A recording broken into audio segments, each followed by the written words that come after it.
Live 24/7 માં આપનું સ્વાગત છે। લાલગેટ પોલીસ સ્ટેશનમાં એક ચોંકાવનારો કિસ્સો સામે આવ્યો છે, જ્યાં પરિણીત યુવકે એનઆરઆઈ મહિલાને પ્રેમજાળમાં ફસાવી લાખો રૂપિયાની છેતરપિંડી આચરી છે। લાલગેટ પોલીસ મથકની હદમાં આવેલા રામપુરા વિસ્તારમાં રહેતા એક પરિણીત યુવકે હિન્દુ એનઆરઆઈ મહિલાને પોતાની જાળમાં ફસાવી અને ત્યારબાદ સાઉદી અરેબિયા લઈ જઈ તેનું ધર્માંતરણ કરાવ્યું હતું। આરોપીએ મહિલાને બ્લેકમેલ કરીને તેની પાસેથી 18 તોલા સોનાના દાગીના, હૈદરાબાદમાં 50 લાખ રૂપિયાનો ફ્લેટ અને 60 લાખ રૂપિયા રોકડા પડાવી લીધા હતા। જ્યારે મહિલાના ભાઈને આ સમગ્ર ઘટનાની જાણ થઈ ત્યારે તેને તાત્કાલિક સુરત શહેરના લાલગેટ પોલીસ સ્ટેશનમાં ફરિયાદ નોંધાવી હતી। આ ફરિયાદના આધારે લાલગેટ પોલીસે 30 વર્ષીય એઝાઝ સલીમ પટેલ વિરુદ્ધ બ્લેકમેલિંગ અને છેતરપિંડીના કાયદા હેઠળ કડક કાર્યવાહી હાથ ધરીને આરોપીને ઝડપી પડ્યો છે।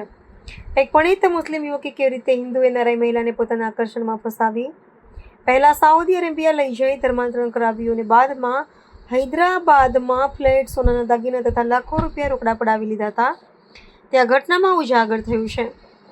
હિન્દુ મહિલાઓને નિશાન બનાવતા કટ્ટરપંથીઓ સમયસર સમજી જાય, અન્યથા ગુજરાત પોલીસ તેમને કોઈ પણ સંજોગોમાં છોડશે નહીં।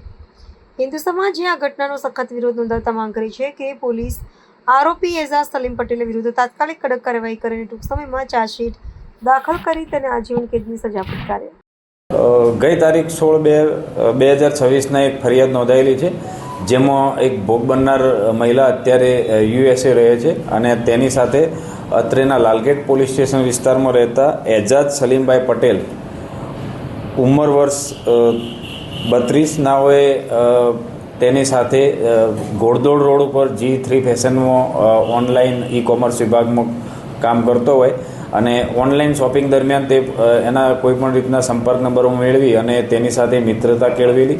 ત્યારબાદ તેઓ હૈદરાબાદ મુકામે મુલાકાત થયેલી અને એના પછી સાઉદી અરેબિયા ખાતે બંને જણા એકબીજાને મળેલા અને ત્યાં આ હાલના આરોપીએ એ સ્ત્રી સાથે મિત્રતા કેળવી અને તેની સાથે ઓનલાઈન મેરેજ કરેલા અને એને ઇસ્લામ ધર્મ પણ અંગીકાર કરેલો।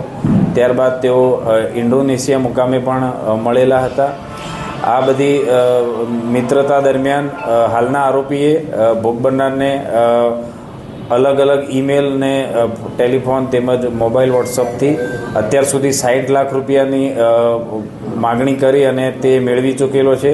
આ સિવાય ભોગ બનનારનો હૈદરાબાદ મુકામે જે ફ્લેટ આવેલો છે એ પણ તેણે ચાવી લઈ લીધેલી છે અને ભોગ બનનારના ભાઈ પાસેથી આશરે 18 તોલા સોનાના ઘરેણાં પણ અત્યાર સુધી લઈ લીધેલા છે।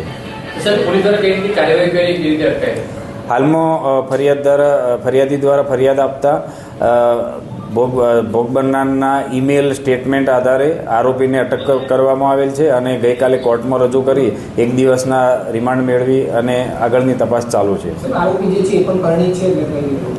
હા, તપાસ દરમિયાન હાલનો આરોપી પણ પોતે અગાઉ પોતાની પ્રથમ પત્ની સાથે લગ્ન કરેલા હતા અને હાલ તેની સાથે રહે છે। ધર્મ પરિવર્તન કરાયું હતું, કઈ રીતના ધર્મ પરિવર્તન કરાયું હતું?